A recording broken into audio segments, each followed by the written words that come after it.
Stephen, the goal of this whole show is that sales rep that's in their car, maybe sales manager too, they're driving to a call. We want to help them in 2026 get to their goals. So if you walked into the average sales organization, we're going to use the number 3 because it's a great number. What are 3 things that you'd say most sales organizations could dig into this year to try to fix? Okay.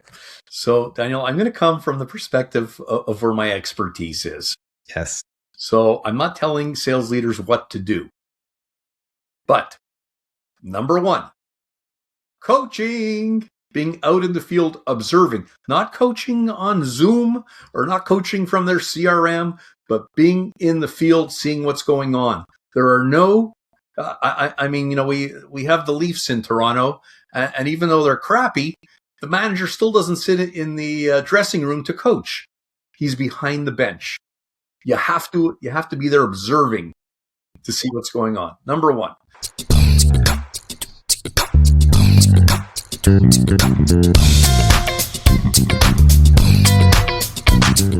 Welcome to the Sales Problem Podcast, where we talk everything sales, success, and personal growth. Thanks for joining us. Let's get growing.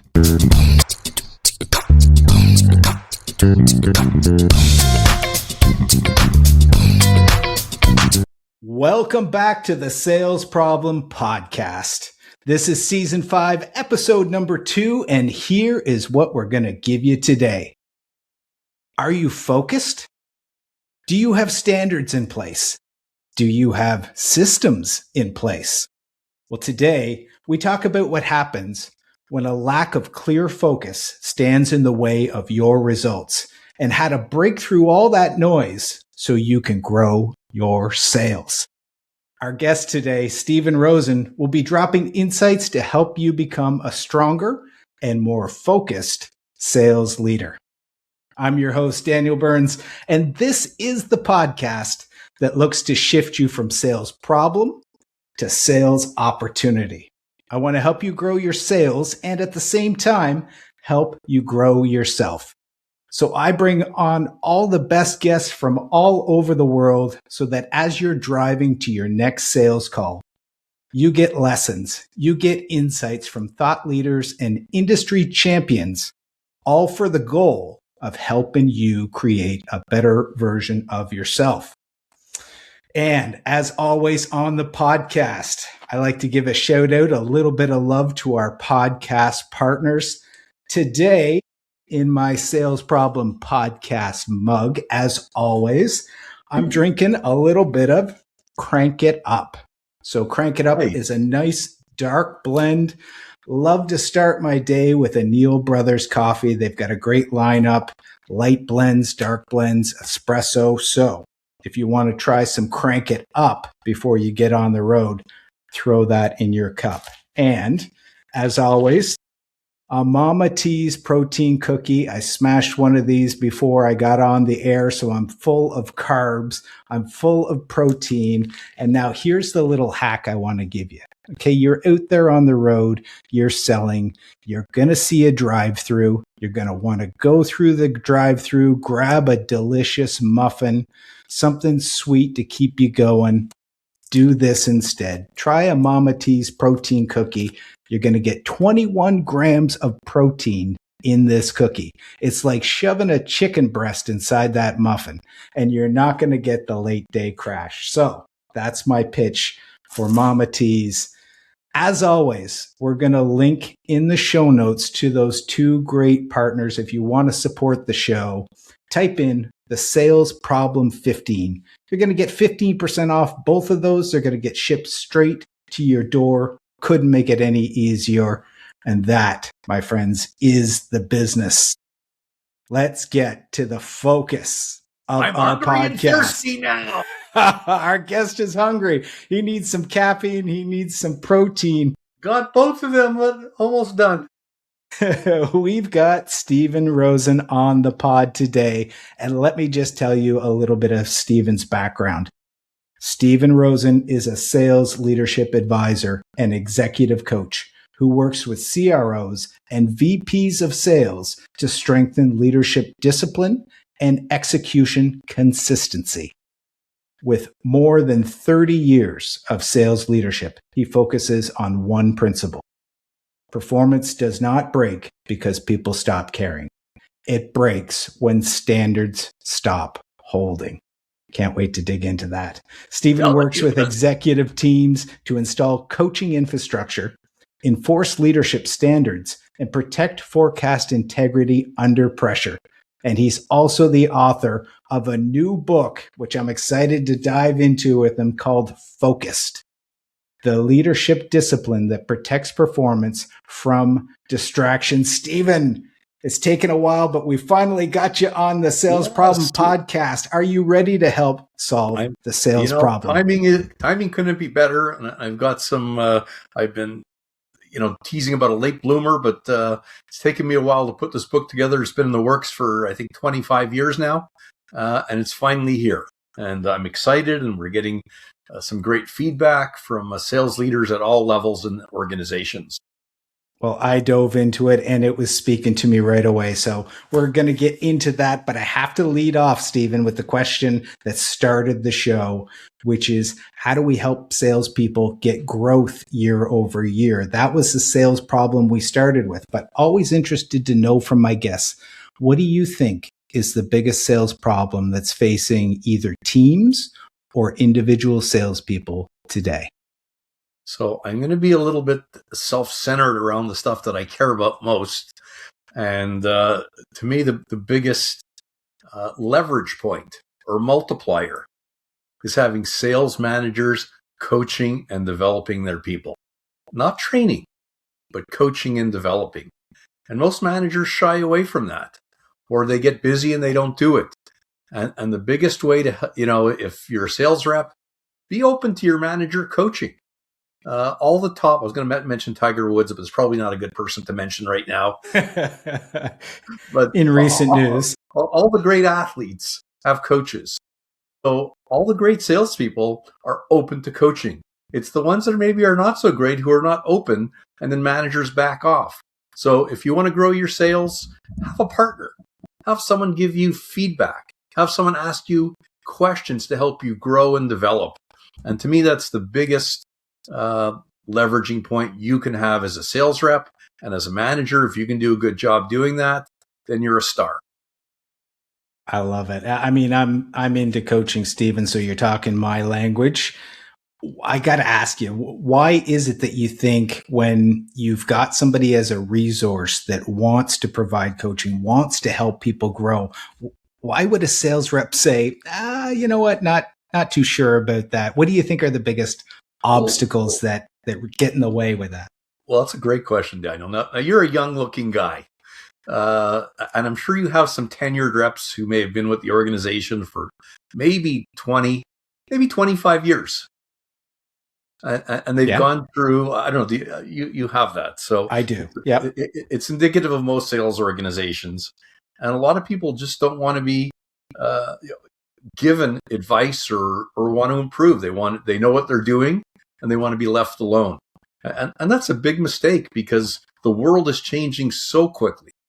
And if you're not adapting, the beautiful thing of a coach is when I was a coach of salespeople, I got to work with all the best salespeople. I became a much better salesperson by watching other people, and I was able to share that around with the team.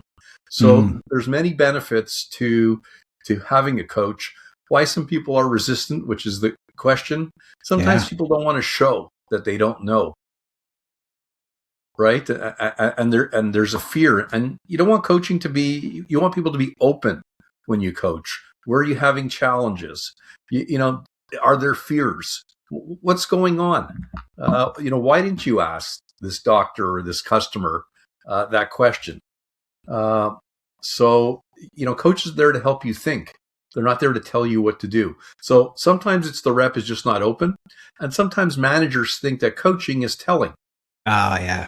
Right? And let's be honest, nobody wants to be told what to do.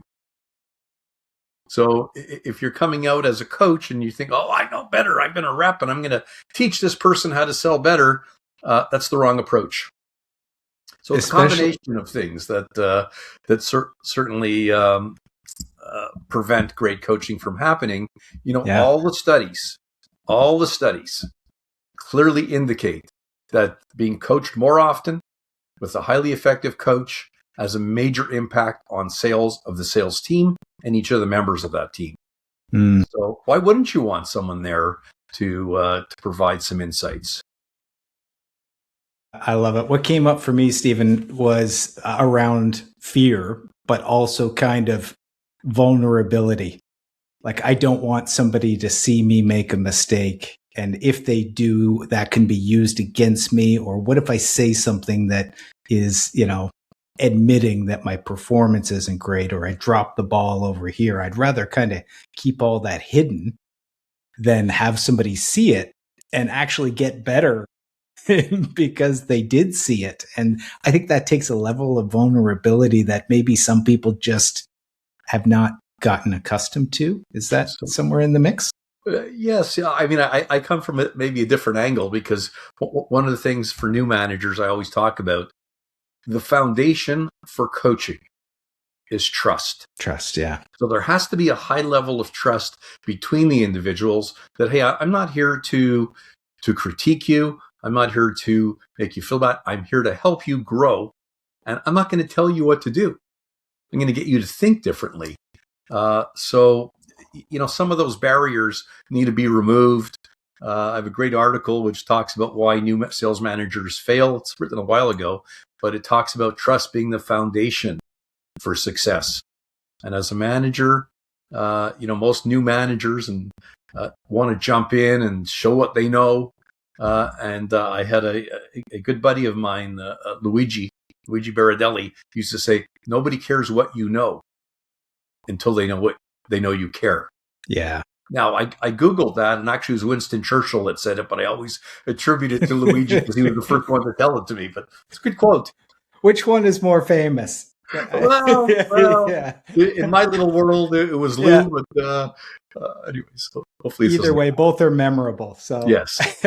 Great insights. I want to dive into something, Stephen, because your book is called Focused, that I've never talked about on the podcast before, but I'm really excited to, because it's around distraction. I think it's just a huge problem that I've never talked about on the show. But the question I've got for you is, what do you think salespeople are focused on that's not actually driving revenue? I mean, there's so many distractions I can think of, but what are the things you think we're consistently doing that just, it's like spinning your wheels? Well, you should reverse the question. What are they doing that's distracting them? Because if you actually, I look from the manager perspective, but the most important activity, so it comes down to priorities. That's where I start. Yep. And where I begin is, what are the three things that are going to drive your business? Chapter 5. If you're a manager, it applies to sales reps. It applies to the CRO. What are the three most important things you can be doing? And do them well. Okay. And that's where the focus comes in, because we all try to do too much. And we have 10 or 15 priorities, then nothing is a priority. Everything is the same. So quite simply, sales reps should be selling. They should be meeting with customers. What? They should be honestly, I'm not bullshitting you here. Yeah. Selling time, if you look at, so I have sort of an equation for success. It's very simple. It's quantity times quality. Okay. So the more calls you do that are highly effective, the more sales you're going to get. Okay. So that there's a numbers component, which companies track with CRMs, but there's also a quality perspective, which managers need to be out coaching to help the rep get better at the skill sets to make the sale. There was a podcast that talked about reps who will do anything but sell. They'll deliver product to customers. They'll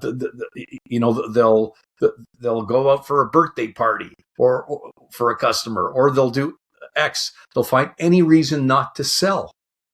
And that's their job. So I don't know. I try to take a very simple approach to life, Daniel. I'm a simple guy. Sales reps need to be selling and selling well. So anything else that you're doing that doesn't move the needle, and I talk about it. I have sort of my approach to time management, which is I call focus time, which is, again, there's things that drive revenue. Selling, right? I guess putting proposals together, prospecting, and so those are your key revenue drivers. You want to be doing more of those. Then there's things that are part of your job, which is putting together proposals, filling out expense reports, and then there's time-sucking activities, which the company asks you to do, and they don't drive revenue. And if you do more of those, guess what? At the end of the year, you're not going to be driving revenue. And managers do the same thing, where I talk about in the book, and managers are taught to be responsive. Oh, Stephen got back to me in 5 minutes. Oh, Stephen helped me close this deal. Stephen responded to the VP of sales immediately. Well, none of those really drive sales, because you want your reps, if you're helping your rep close, you want to coach them so they can do it better the next time. You don't want to be the closer. So unless you're doing revenue generating activities, most of the time, you're not focused. And I really believe in the number 3, not because I'm born on the 3rd, but 3 has been used as an important number in many areas. And, if you have 1 or 2 priorities, that's probably not enough. If you have 4 or 5, you probably forget what they are. If you have more than that, then you're completely unfocused and you're trying to do too much. So I've always in my career, and I'll go back a little bit. I was fortunate enough when I started out as a retail sales rep in the pharmaceutical industry. That's kind of the lowest of the low. And for some reason, I was the go-to guy, and I had 7 roles in 7 years. I went from a sales rep to running 3 divisions, and I wasn't trained for any of my jobs. I talk about that in the book. But what I did, and I've coached people on this for the last 23 years, is figure out the 3 things you need to do and do them well. And it's funny, I have a whiteboard here, which you can't see, but there's 3 things on it. Okay. I live by that. And I think if people, it's not complicated, right? I do a session on what I call focused sales execution. And I have the whole team come together and post-it notes up as to what's key for sales success. And then we cluster it, and then we narrow them down. Maybe there's 6 or 7 ideas that are clustered. And then I say, okay, we got to come up with 3. Oh, Stephen, can't we do 4? Oh, I want to do another one. And I refuse. If you're not picking 3, and I know it's kind of anal, but if you're not picking 3, you're not focused. I love it. I'm just going to repeat something because I agree with you. Did I say something wrong? So super simple. Hey, sales reps need to be selling. So if you're listening to this podcast and you're in sales and you are not driving to a customer's office or doing something revenue generating, that message is going to hit you.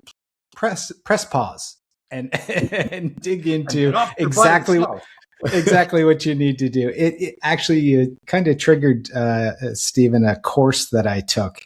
It just reminded me of this. You take like a 6-month long course. It was in Australia and it was all leadership and management, and amazing course, but you never walk away remembering most of what you got taught. But this one concept stood out, which was, they called it the HPAs, which was your highest payoff activities.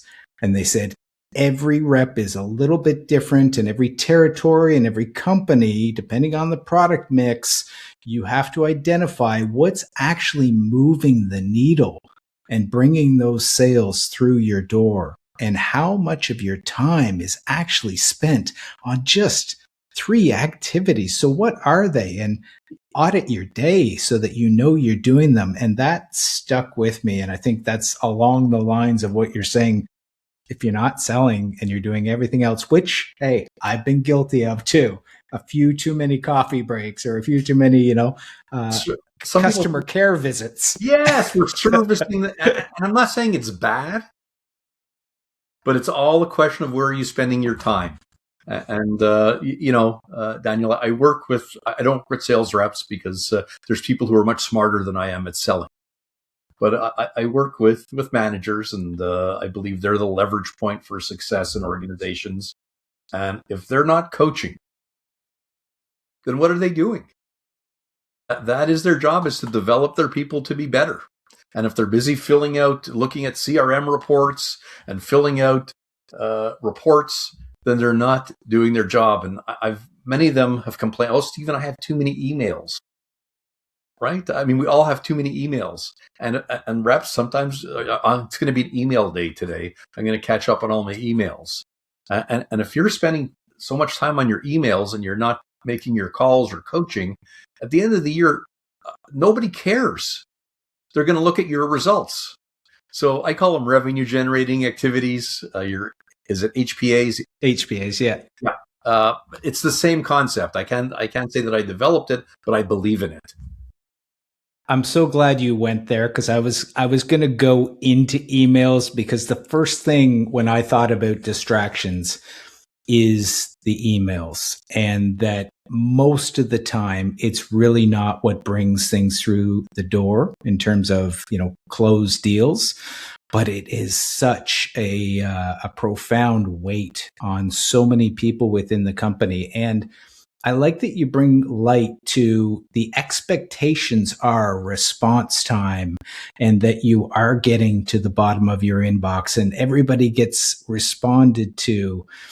And if you are doing that really well, there's a good chance you're not focused on those HBAs. So it's almost the rock and the hard place going, oh, I know there's an expectation, but every time I do too much of that, I don't do enough of what I know has to happen. And it's putting you in that situation, having to make a tough call. Do I want to be the guy who takes hours to get back to people? Or do I want to be the guy whose numbers is at the top of the leaderboard? So it's stressful. I remember coaching probably one of the smartest sales leaders that I've ever worked with, and we're still in contact. And he now runs a biotech company in the U.S. And he used to tell me, "Stephen, I'm very frustrated."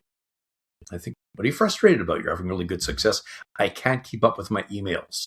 And if we set the bar for success at a senior level or any level, that keeping up with emails equates to success, then they're not focused. Then they need focus, because it's all about doing the activities. And of course, I talk about in the book, when you get to further chapters, I talk about pressure. Okay, so we have good intent. So we'll come up with our 3 things, and our intent is good. We're going to do X, we're going to do Y, we're going to do Z. Yay. And then all of a sudden, pressure comes from the top. What's happening with this deal? Where are we at there? We're coming to the end of a quarter. And all of a sudden, everything falls by the wayside, and we're operating in a chaos environment. And to me, one of the key quotes that I have, if it doesn't hold up under pressure, then it's not a priority. I love that. And that's really the acid test, because we know many companies are quarter to quarter, and the VP of sales or the CRO, calls their second line leadership. What's going on? I use the Acme deal as so I use them as an example, but what's going on with the deal? Now, as a good leader, you can respond right away and figure out what's going on. You call your rep, you check the CRM. But as a good leader, as a focused leader, what you say to the VP of sales is, "Yeah, let me get back to you on Friday when we have a scheduled time on that." Doesn't mean you're not getting to it. Yep.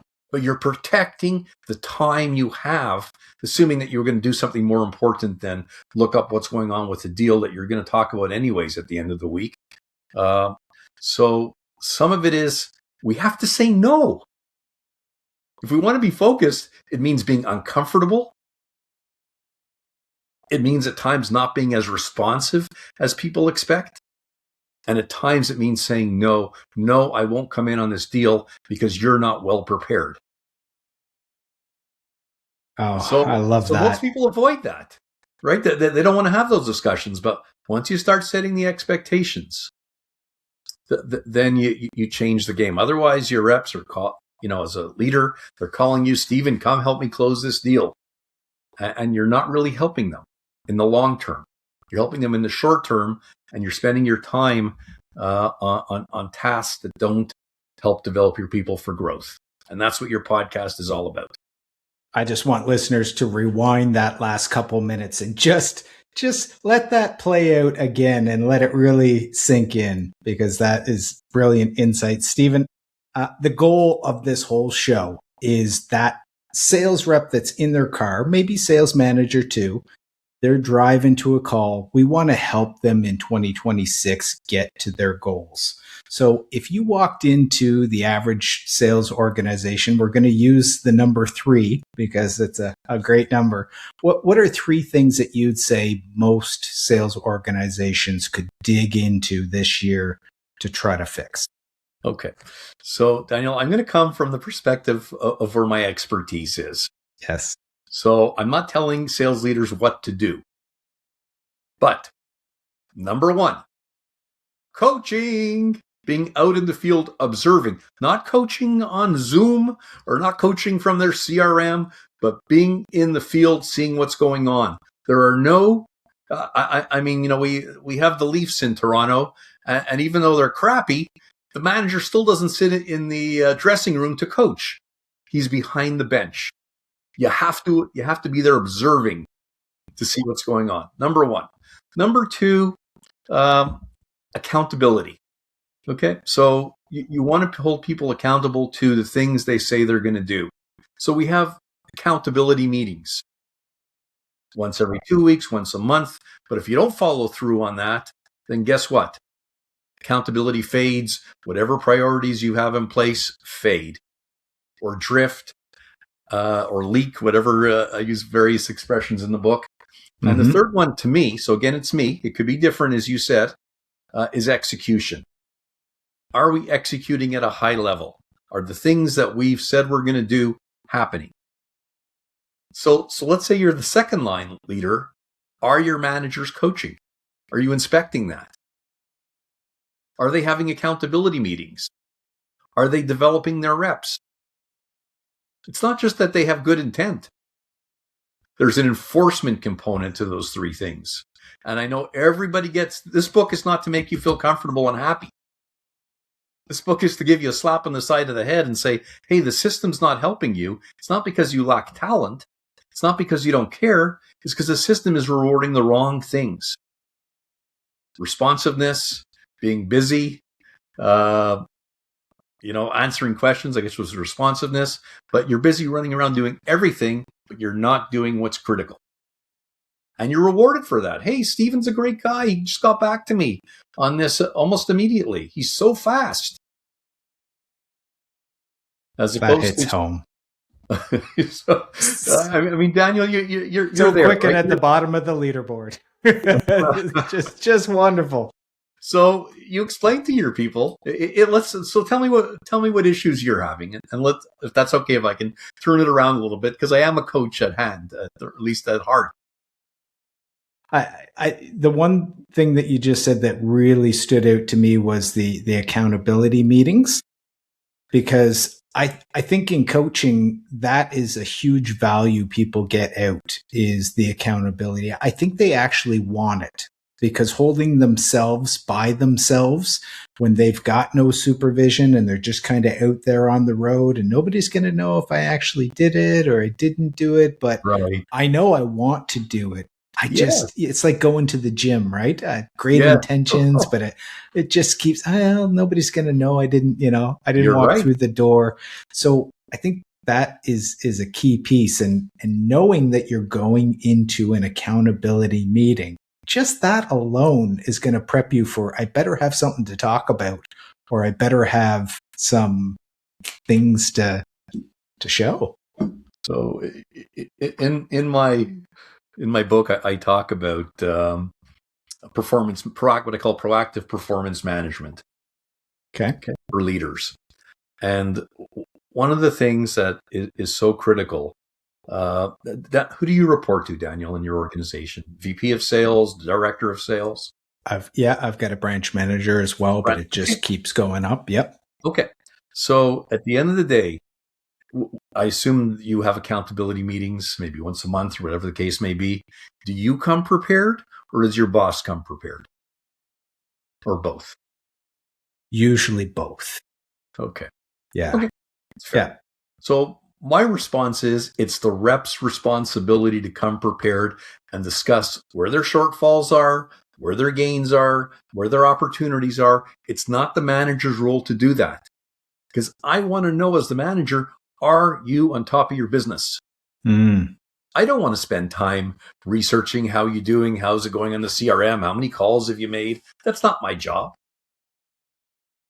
Anyway, so I come at a different angle, to be honest with you. And I teach that to, I do it at Schulich on their certificate in sales management. Yeah. I do it at the companies, but that's a shift. That's a mindset shift, that it's the rep's responsibility to come prepared to those meetings and show the manager, this is where I'm at. I've looked, I know where I'm at. And most importantly, focus forward. This is what I'm doing about it. I love that. I want to stay on coaching because we've hit a great topic. And the next question I wanted to dig into is, for sales managers, what's the difference between coaching and rescuing? Okay. So what I call rescuing is saving the deal. Okay. So in saving the deal, many managers were great reps. I'm sure you were I was a pretty good rep too. Yeah. But if I'm going to go rescue all the deals, I'm not developing the person to be better. And that's not my job anymore. Even though I love to do it, it's fun to say, "Hey, I just saved, the ex-hospital business. I saved it." You feel good, but that's not your job. Your job is to teach your rep or help them get better at doing it themselves. So the difference between rescuing is you're doing the work and your rep's relying on you to do the work. Coaching is helping them get better so they can do it when you're not there. Make yourself obsolete.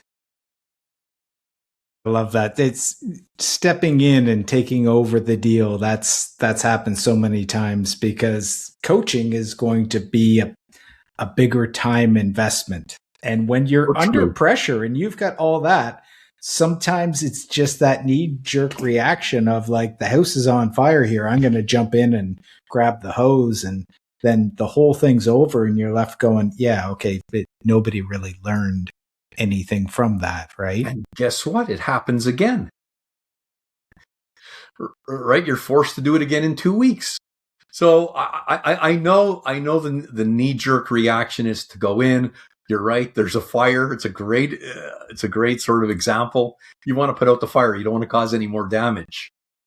But the reality is that you want the rep to be able to do it better themselves the next time and not need you to do it, that they've learned. So I had an old coach when I was in industry, and he used to say, it's okay to tell as long as you deepen the learnings, as long as someone learns from that, because sometimes people don't know what they don't know. And I don't want to assume that everybody has the answers. But one of the things that I always find when I challenge managers is, do your reps sometimes have better ideas than you? And the answer I usually get is yes. So why not let them use their own intelligence? And I don't want to say this, but I will, because I do frequently, is I always ask managers, are your reps burger flippers, or are they high-paid professionals? High-paid professionals. So treat them as such. Yeah. They are. They're smart people. We've all come from those roles, and we've all sort of succeeded in our own way. So we got to help people succeed on their own terms by coaching them. Came up for me as you were saying all this is that, walk the talk. I think there's a certain amount that a manager may want to do or may need to do to show that, yeah, I can show you how this is done, especially somebody new that's coming into the industry, to set the example and, hey, I can take it from A to Z. Then there's the people that just completely take over the process. And there's a difference between handing that off and saying, yeah, I'm here. You're riding the bike. I got my hand on the back of the seat. I'm going to be here, and taking over completely. Yes, I can do it, but I need you to do it ultimately. I'm laughing because you reminded me of a story when I was teaching my son how to ride, and I let go of the seat too early. Hey, some people have to crash to figure things out too, right? So I've crashed a few times. Unfortunately, I shouldn't laugh, but it was traumatic for both of us. Stephen, I want to get into a concept you call the leadership enforcement spine. Can you explain what this is and what's important for our listeners? Yes, it is. About that concept. I have a drawing of it, but I guess we're not visual here, right? So it's the premise of my book. And I keep it here because it's got 5 things and it's hard to remember 5 things. So how leadership standards hold up under pressure. So it starts with focus. What are the 3 things that you're going to work on, or that you're committed to doing or focused on? Putting them in a declarative statement and compressing it so it's understandable. That's step 1. Step 2 is the cadence. This is where the leadership happens. Weekly coaching to support that. Performance inspection. And what I call early intervention. So we're not letting issues build up over time. We're trying to address them early so they don't become bigger issues. It's in the book, but non-negotiable standards. Okay, that's number 3. So what's not optional? And this is for a salesperson. Number 1, not optional, is preparation for a sales call. 2, bringing evidence to the sales call. And 3 is owning your customer.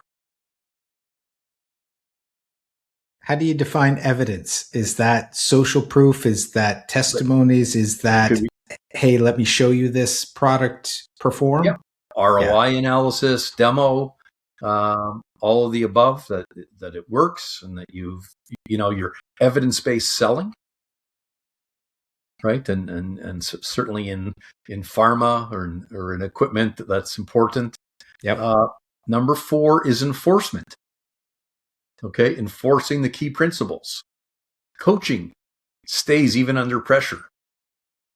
Standards are upheld. So if our standard is that we go in prepared into each of our calls, and we go in with a rep and they're not prepared, or managers expect to prepare for a coaching call, then they're called out on it. And last is outcomes. And this is kind of the benefit. If we follow through on what's critical, we inspect it, we enforce it, there's fewer escalations. So as much as the manager thinks they're saving time, by coaching and helping the rep, we get fewer escalations. Or even saying, come back to me when you have a solution. That works really well for managers who, I'm so busy, Stephen, I don't know what to do. Do you solve your reps' problems? Do you ask them to come with 2 solutions every time they have a problem? Because it gets people to think. Yeah. Intervening earlier. Okay. We have a famous 3-letter saying in sales, which is called the PIP. Okay. Okay. You know what the PIP is, right? Performance Improvement Program. Okay. Are you familiar with that? I hadn't heard it put that way before. So okay, I call it a PIP. Okay. Most people call it a PIP, Performance Improvement Program. It means you're not doing a good job and you're officially put on warning. Okay. That's a problem for the manager. Why? Because they probably didn't intervene early. It's built up to a problem where the rep is now put on a PIP and it's either make it or break it. So my approach is very simple. I call it a SIP. And it's not a Stephen improvement program, but it's a sales improvement program. And every rep should be on a SIP. Because what a SIP is a coaching development plan. How do you improve your sales? Let's work on a plan. So you get earlier interventions is one of the outcomes if you're following a disciplined approach. And one of the biggest issues companies face is forecasting is a dog. It's a dog's breakfast. Yeah. Right? Oh, we're going to close this one by April 30th. April 30th comes and passes. What's going on with this deal? Oh, we're just waiting for approvals. May comes. May 30th comes. Oh, we're still waiting for approvals. So what you start to get by inspecting and creating a greater sense of rigor is credible forecasts. And that's the outcome to the leadership enforcement spine. I forget what chapter it's in. I think it's in like chapter 9.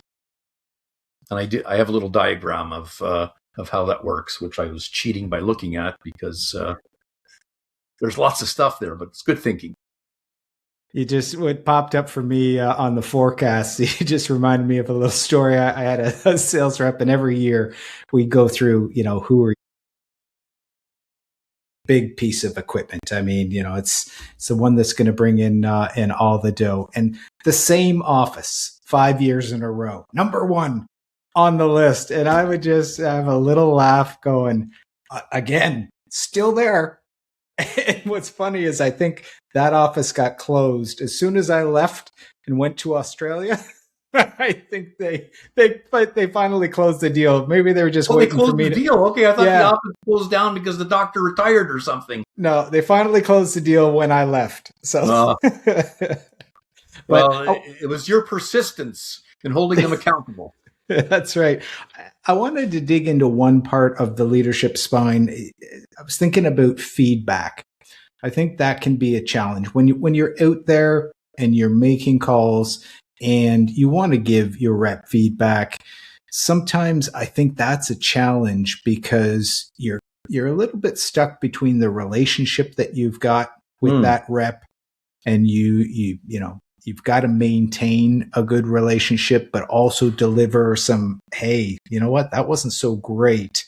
And doing that can be a bit of a strain sometimes on the relationship. But without that strain, you don't get the growth. And really, there isn't a lot that's going to come from the call if they don't walk away with any feedback of what they can do. So how do you navigate those waters? Is there anything that comes to mind for you? Of course, there's two things that come to mind. And in, I think it's chapter 8, but I call it focused coaching, which I built it on 10 years ago or 12 years ago. And one of the key steps is before you provide feedback is self-evaluation before feedback. And this is one of my rules that I teach managers on how to coach. So before you say, hey, Daniel, can I give you some feedback? Because we all want to do that. We saw some really great stuff here and we're going to share it with you. The first thing you want to do, like a submarine, is ping. See what they saw. Yeah. Ask them to self-evaluate. Before you give feedback. One of the things about, I guess my second thought is if we want to hold standards, then we want to be honest in our feedback and give examples. But there are delicate ways to do that. And I've learned this through clients who are maybe more sensitive. Because I'm always happy, as you notice, to give advice. Right? There's no shortage of advice. But sometimes what I'll do as a trick, and there's a couple questions I ask, can I make a suggestion? Have you thought about this? So you want to avoid the telling component because feedback is like telling. But if you see things that, hey, you could improve in this area, the first thing you want to do is have them self-evaluate. When the doctor said X, what did you think? Or when the client said X, what did you think? Was there an opportunity there? Can I make a suggestion? Love that. Oh, absolutely. And what popped into my head was that what somebody wants to hear versus what somebody needs to hear, and then having the courage to be able to say that. But I love you asking for permission. Yes, but also, yes, you're asking them to go first, and they may actually say the words that are difficult for you to get out. And then, hey, problem solved, because you already identified what the issue is, just like I was gonna. You got it. You got it. Actually, asking for permission. That's what I forgot that line, but that's what I talk about. Ask for permission before you give feedback. Love it. Stephen, I want to jump to a quote because I really liked it, and I want to ask you about it.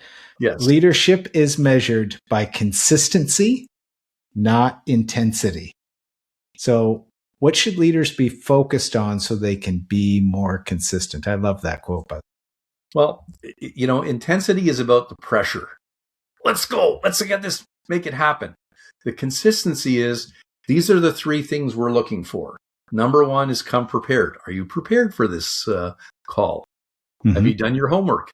Have you brought evidence? So the consistency is, sometimes I joke, it's about like being senile. Asking the same thing over and over again so people know what you're expecting. It's not about throwing a curveball and saying, whoa, you didn't think of this. But the consistency around what is important, you ask questions about, as opposed to putting pressure, because pressure is a problem. We're all under pressure to perform. Why add to the pressure? But let's keep our principles or our key driving factors or HPAs intact. And that's where the consistency comes in.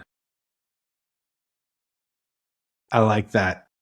There's so much I'm thinking of where if you are consistent, that rep will almost have, your voice in their head of, this is what I'm supposed to be doing, because I've heard it so many times, and I want to zig, but I know I got to zag, because that message is just, I remember the words of my manager. You are very perceptive, Daniel. And sometimes I don't know if you're probably too young to remember the Flintstones. I watched the Flintstones growing up. I used to watch it every day when I came home. Yeah. And there's a character called Kazoo. And there'd be the angel Kazoo on one shoulder of Fred and the devil on the other shoulder. And the angel would say, ask them what they think they should do. And the devil is, just tell them what to do. So part of what you want, you want a point where, you described it beautifully. You want the rep, if you ask the same questions over and over again, it's not about tricking the rep. It's about reminding them what's important through asking your questions. So what you want is, let's say you're a great manager and you coach your rep 1 or 2 days every month. There's 18 days or 19 days of the month they're alone.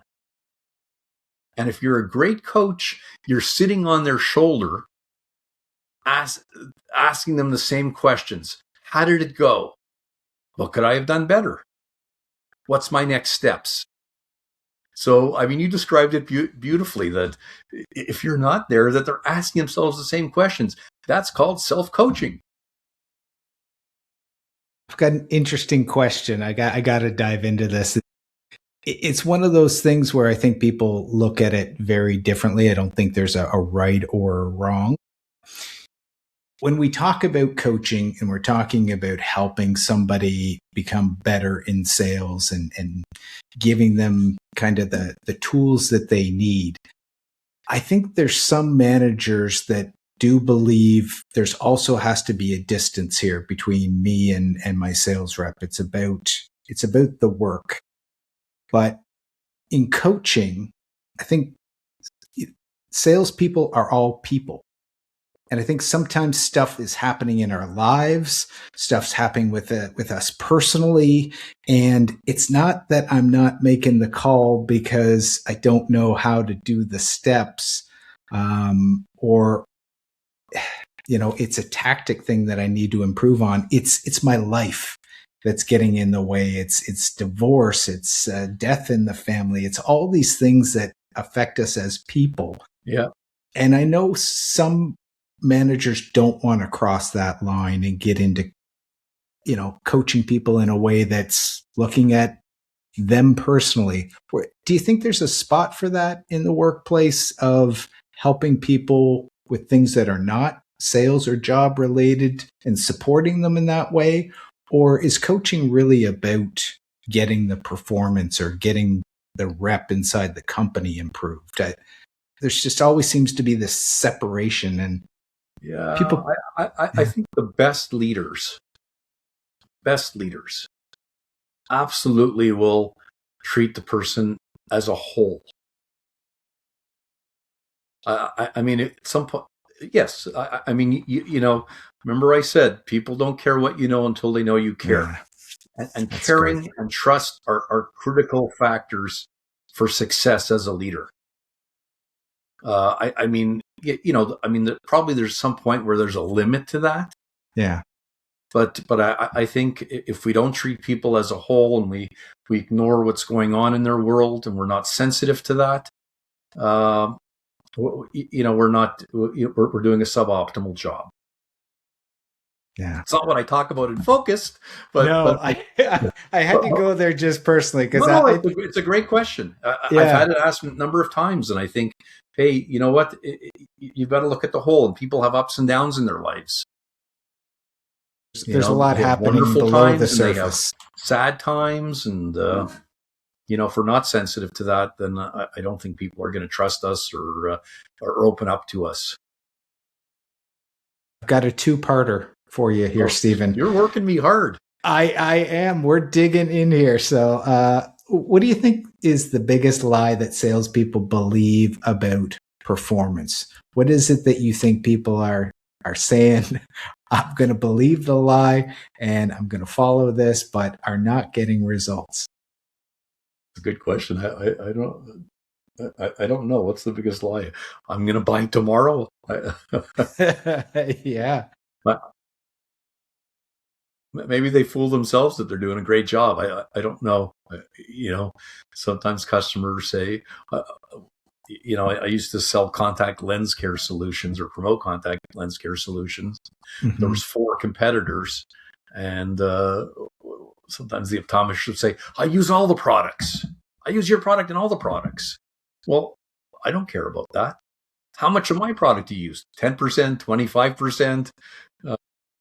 So I'm not sure if I answered the question well, but what would you say it is? When I got thinking about this one, I thought one of the lies I think that I've fallen into is to be successful, you need to sell to every client, in your territory.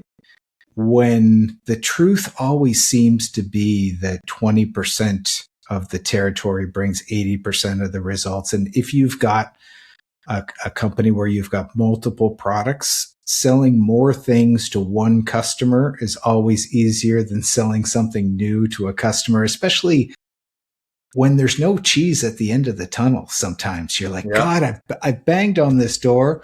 I've ran through the maze. There's no cheese. I'm going to go back. I'm going to run through the maze again. And you're thinking, but to get growth, I need more customers. I think that's a lie that we tell ourselves is that, and if somebody calls and wants something and is giving you the idea that they're going to buy, well, I better drop everything and get to this person because they might make a sale, even though I've talked to them for the last 10 years, they've never bought a nickel. It's interesting. Yeah. We're always hopeful as salespeople. That's a good one. I mean, Focused is really about one of the things that we did very effectively when I was in industry is we targeted very well. And targeting the right customer with the right product is really critical because you can spend a lot of time knocking on a lot of doors and not every door is equal. Absolutely. And there's some clients that I think, are you going to have a relationship with them? If you do, it might come with a lot of cost to the relationship to try to maintain that. And is that a client that's better suited for your competitor and letting them, put all the anguish for none of the money? and you focus on the good clients, the ones that are building your business, because we only have so much time. And I think sometimes we ignore the best customer to prioritize the one that doesn't deal with us. And it's upside down. Yeah. My old coach used to tell me, Stephen, you like chasing the shiny fish. Yeah. And it was true. I do like chasing the shiny fish. I think we talked about that earlier on before the podcast, right? Oh, Yeah. I'm going to get that one. Some of it's human nature, some of it's ego. But what you say is good advice. That the best place to get business is where you already have business. So the flip side of this question, that the B side was, is there a truth that people need to adopt to become a high performer? Is there any one thing that you think people need to focus on to make sure that they reach that high performance? I'm going to take a cheeky way out, but some of it is focusing on the most important things. Don't deviate from that. That's been my simple formula for success. It worked pretty well in my days in industry. It's worked not bad in my days on my own practice, and certainly for coaching sales leaders, it has worked very well for them. And people will tell me at the beginning of the year, "Oh, Stephen, I don't know my 3 things yet." Okay, well, let's work on those. Because to me, it's about really focusing in. Has been one of my tricks for success, and I do believe, if one of the things is focus where your business is, focus on existing clients to grow your business. Hey, follow that.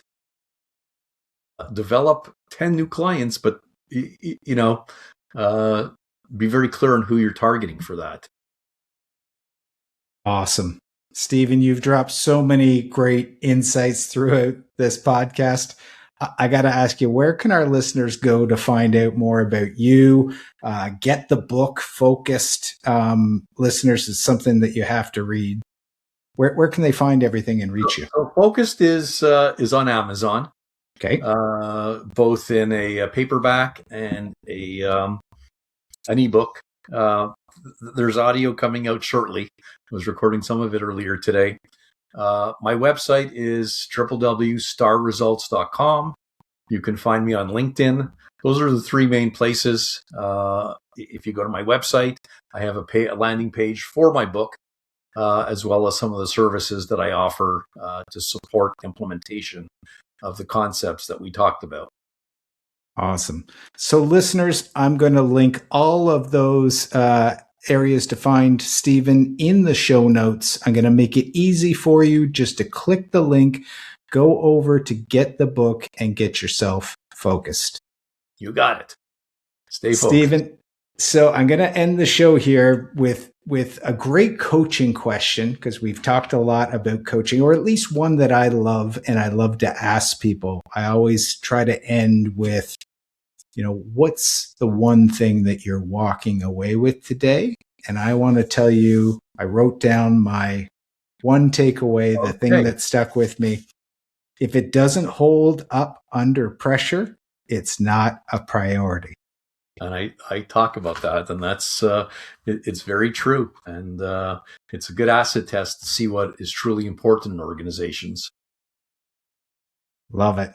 Stephen, today you've helped us solve the sales problem. You've gave our listeners the insights they need to thrive and succeed. You've helped them grow by enhancing what they know. Hey, listeners, thanks for holding in there, listening all the way from across the globe. We're in over 38 countries. Keep tuning in, keep hitting follow, and we're going to keep bringing you great guests. Until the next episode, just keep creating the best version of you.